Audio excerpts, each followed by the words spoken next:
Hey, Shalom. I'm Chris Miles, and before we start this interview, I just want to prepare everybody with me. Excuse me.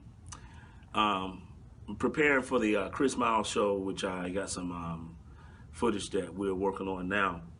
This is my good friend Wille Knight. All right.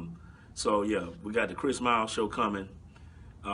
This program is we're going to be talking about a lot of topics dealing with various issues, from politics to spiritual to sports to you name it. I'm going to be addressing it. Me and Willie have been on the cutting edge of a lot of topics here when I'm actually in Montgomery, Alabama. Here today in our studios, working on some things that we're going to be talking about, issues that really need to be addressed that not necessarily has been addressed, and put my hat on. So we're going to be addressing like certain issues dealing with a lot of various topics. Willie, what you got to say, my man?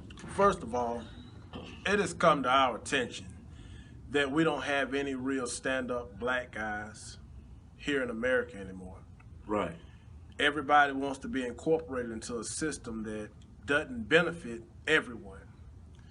And when you have a couple of guys like myself and Dr. Miles that speak out on different issues, you have people that would like to label us terrorists and all kinds of horrible names, when really, in fact, we're actually loving black people. Black people. That's the thing. That's the thing. Hold on, bro, Willie.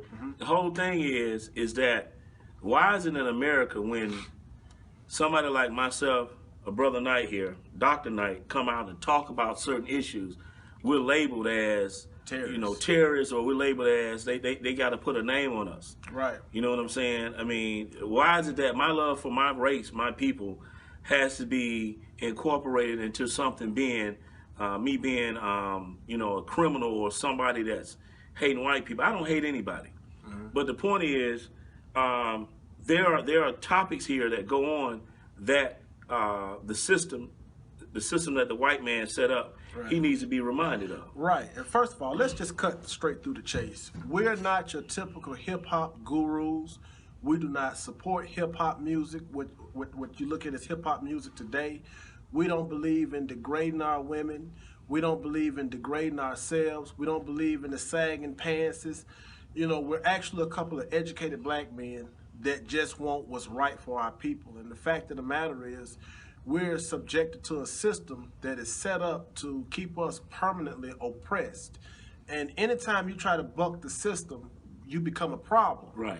So, let's look at a couple of things. Number one, the way that we feel about America. No race of people have been more loyal to America than black people. Exactly. And no other race of people have been more mistreated than black people right here in America. And instead of America wanting to right their wrongs, they'd rather come up with some delusional idea that, America doesn't owe you anything. When really, let's look at that. A country that was built off the back of your ancestors. 400 years of free labor. Free labor. Chattel slavery going forward. What it is. And chattel slavery going forward. Black people have never been reparated. Matter of fact, I was just in D.C. Last month. I went up there as a counter to Al Sharpton and the march they had up to about Eric Gardner. And Eric Gardner and Trayvon Martin, Mike Brown, all of this stuff here. And it was straight. I won't say call it foolishness. I mean, some good things came out of it because we were able to go up there and interact with some of the people, some of the ones that was actually murdered by the police officer. Right. Now, this is the thing. Will and myself has a projective of this, that all of the countermeasures that from the civil rights movement going forward has not worked. First of all, I'm a Hebrew Israelite. Okay, so I follow the teachings that the Most High instructed us to do according to the scriptures. Now, that being said, the civil rights movement was a countenance of supposedly the stuff that was going on where the so-called white man, Esau, according to the Bible, was, hurting and killing and doing all of these unthinkable things to black people. That being said, Martin Luther King came along, and they came with this notion of, well, maybe we need to just assimilate and try to get along, After 400 years of trying of getting our ass stomped and whooped. But this, hold on, Wille. This is the thing.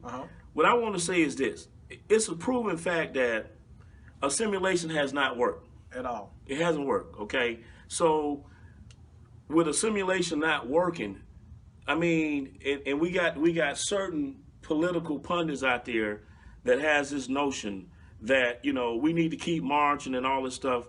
And the shit hasn't worked. So for what? That being what it is, my thing is, why don't we separate? Right. You know what I'm saying? I mean, I'm from Montgomery, Alabama. I'm from the city where all of this stuff came about, the civil rights movement, and the stuff pertaining to the Montgomery bus boycott, the voting right act, all of this stuff originated from right here in Montgomery. Came from out of Montgomery, Alabama. Now let's look at something that Chris said. I want to focus on something that Dr. King preached about, and this is where we have to be able to agree to disagree. And I know a lot of people are going to disagree with our stance. And we feel that the first thing that they did that was wrong was they begged their oppressors to be accepted. In the Bible, it tells you, the first commandment said, "Thou shalt have no other gods before me, for I am a jealous God." Right. Let's break that down. When you start begging somebody, at that point, you make an idol God out of them. It's just like a bunch of kids that can't get along. If you have kids that are out there on the playground and they can't get along, as adults, what we would do, we would separate the ones that have a problem from the other ones and allow them to keep playing. Right. So when Dr. Miles said that we need to separate, understand something. You have two sets of grown adults here in America that just can't get along. They're not going to get along. Right. One race have done entirely too much to the other race. Exactly. To the other race for us just to up and just totally forgive and forget. And to show you how cold-hearted and calculus they can be, they will tell you that you would need to forget your past. When they get to talking about slavery, quite often blacks hear on a regular basis, well, I didn't own any slaves and I don't want you to hold me accountable for it, when really, in all actuality, you have benefited from the slavery. Right. So 9/11, I didn't cause 9/11, but I'm constantly reminded about it. And if you go and you go on Maxwell Air Force Base and you tell the military to forget about 9/11, they're subject to shoot you in the head and call you a terrorist. Right. So let's look at things for what it really is. What happened back then, it still affects all black families now. And the other notion of that too, thanks for bringing that good info in. The scriptures are Isaiah, and I don't have my sword with me, but I am well equipped with the knowledge of the Most High to know that he wrote in the book of Isaiah, Isaiah 14:21, it says, "Prepare slaughter for his children, for the iniquities of their fathers." That's right. Now that's a direct quote that I'm quoting from the Bible. Mm-hmm. So what people have to understand is that when you have a seed, that seed is a direct descendant from you. Mm-hmm.